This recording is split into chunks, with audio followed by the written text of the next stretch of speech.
Pernah nggak kamu merasa sudah melakukan banyak hal, tapi tetap saja ada suara kecil di kepala yang bilang, belum cukup. Sudah kerja seharian, sudah berusaha jadi orang baik, sudah memenuhi tanggung jawab. Tapi saat malam datang, bukan rasa puas yang muncul, melainkan pertanyaan yang sama. Apa aku sudah cukup? Kalau perasaan ini sering kamu alami, aku ingin kamu tahu satu hal dari awal. Perasaan ini sangat manusiawi. Dan hari ini, kita akan membicarakannya pelan-pelan. Mari kita mulai dari contoh yang paling dekat. Bayangkan seseorang pulang kerja. Tugasnya selesai, atasannya tidak komplain. Target tercapai. Tapi di rumah, dia masih memikirkan satu hal kecil yang terlewat. Satu kesalahan kecil. Satu email yang bisa ditulis lebih baik. Bukan 10 hal yang berhasil yang diingat, tapi satu hal yang kurang sempurna. Dan dari situlah, rasa tidak cukup mulai bekerja. Atau contoh lain, seseorang membuka media sosial, melihat teman seumuran sudah menikah, sudah punya rumah, sudah kelihatan mapan. Padahal hidupnya sendiri tidak buruk, masih berjalan, masih bertumbuh.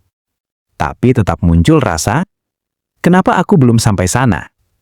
Bukan karena dia gagal, tapi karena tanpa sadar, dia membandingkan prosesnya sendiri dengan hasil akhir orang lain. Dan itu hampir selalu terasa menyakitkan. Ada juga rasa tidak cukup dalam hubungan. Seseorang sudah berusaha menjadi pasangan yang baik, mendengarkan, mengalah, mendukung. Tapi saat pasangannya terlihat kecewa sedikit saja, dia langsung menyalahkan diri sendiri. Berarti aku kurang perhatian. Berarti aku belum cukup baik. Padahal, tidak semua perasaan orang lain adalah tanggung jawab kita. Tapi orang yang merasa tidak cukup, sering memikul semuanya sendirian. Contoh lain yang sering terjadi adalah dalam keluarga. Ada anak yang tumbuh dengan kalimat seperti, bisa lebih rajin lagi. Kenapa nilaimu nggak setinggi itu? Kakakmu dulu bisa.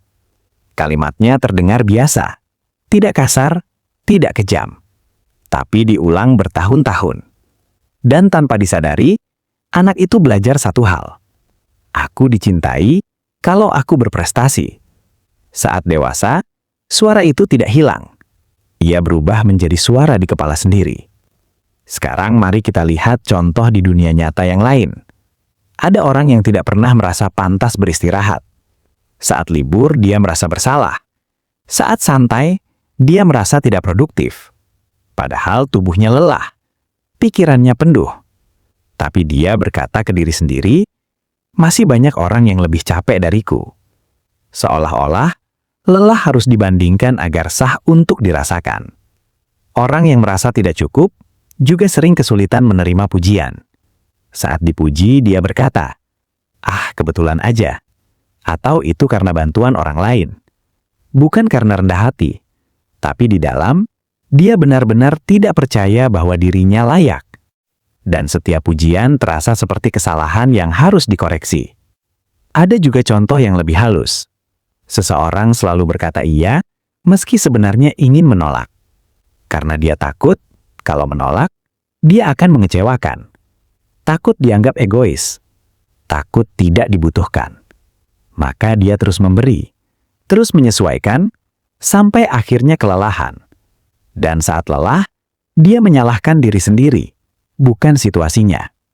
Sekarang, mari kita berhenti sebentar. Kalau kamu menemukan dirimu di satu atau beberapa contoh tadi, itu bukan tanda kamu lemah. Justru seringkali, orang yang merasa tidak cukup adalah orang yang paling peduli.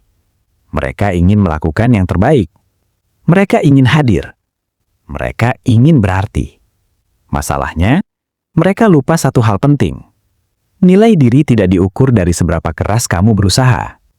Dalam psikologi, rasa tidak cukup sering berakar dari standar internal yang terlalu tinggi. Standar yang tidak pernah realistis, tidak pernah selesai, tidak pernah puas. Dan yang membuatnya berat, standar ini sering kita tidak sadari. Kita hanya merasa lelah tanpa tahu kenapa. Sekarang aku ingin kamu coba membayangkan ini. Seandainya hari ini kamu memperlakukan dirimu seperti kamu memperlakukan orang yang kamu sayangi. Saat mereka lelah, kamu menyuruh mereka beristirahat. Saat mereka gagal, kamu menguatkan. Tapi ke diri sendiri, kita sering berkata, "Ayo, masa segini aja nyerah?" Padahal, kita juga manusia. Sebelum video ini berakhir, aku ingin meninggalkan kamu dengan satu pemikiran sederhana. Mungkin kamu tidak perlu menjadi lebih baik. Mungkin kamu hanya perlu menjadi lebih lembut pada diri sendiri. Karena rasa cukup tidak datang dari pencapaian besar, tapi dari kemampuan untuk berhenti dan berkata, "Aku sudah berusaha dan itu bernilai."